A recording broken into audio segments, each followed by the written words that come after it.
হুমকি দিচ্ছিল, বলতেছিল কট দিবে, সেই জন্য ওদেরকে দিতে হইছে। ওরা আমাকে বাথরুমে নিয়ে যে ধুয়ে নিয়ে আসে আবার করতেছে।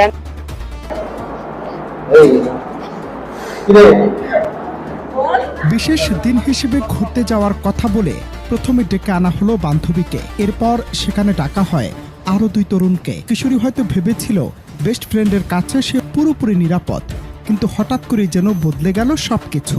বন্ধু প্রথমে ওই তরুণীকে নিয়ে যায় একটি গোডাউনে, এরপর সেখানে ঢোকে বাকি 2 বন্ধু। কোনো কিছু বুঝে ওঠার আগে শুরু হয় পাশবিক নির্যাতন।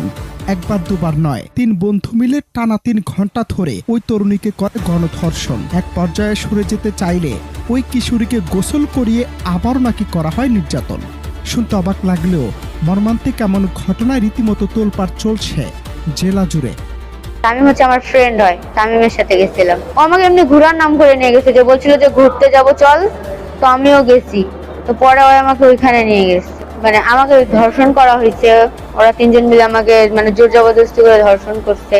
আমি নিষেধ করছিলাম অনেকবার করে, তাও ওরা আমাকে মানে ভয় দেখাচ্ছিল, অনেক হুমকি দিচ্ছিল, বলতেছিল কট দিবে, বলতেছে তামিমকে পুলিশে ধরা দিবে, যে সে বলতেছিল। তো সেই জন্য ওদেরকে দিতে হইছে।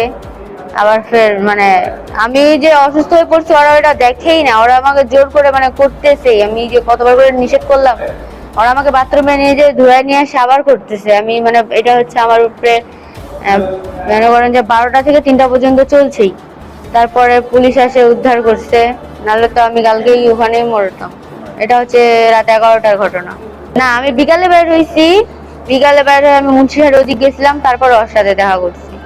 আমি ন্যায় বিচার চাই। আমার সাথে যে ন্যায় অন্যায়টা হয়েছে এটার আমি বিচার চাই, তাদের আমি ফাঁসি চাই। সূত্র জানায় বাড়ি থেকে বের হয়েছিল বান্ধবীর জন্মদিনের দাওয়াতে যাবে বলে। রাতে পরিবারকে ফোনে জানায় দেরি হওয়ায় বান্ধবীর বাসাতেই থেকে যাচ্ছে সে।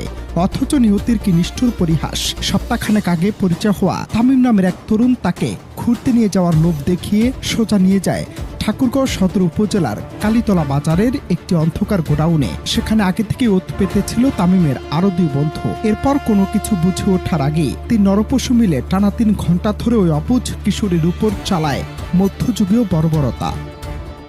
আমার মেয়ে আমাকে ফোন দিল, ফোন দেওয়ার পর বলতেছে আপা আমি জন্মদিনের অনুষ্ঠানে যাব। আমি 500 টাকা দিলাম। 500 টাকা দেওয়ার পর সে চলে গেল।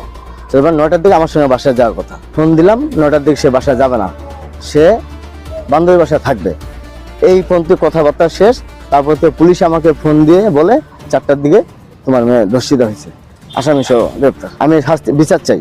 তবে পাপের খরা যে এবার পূর্ণ হয়েছিল। গভীর রাতে কালীতলা বাজারে টহল দিচ্ছিল পুলিশের একটি বিশেষ দল।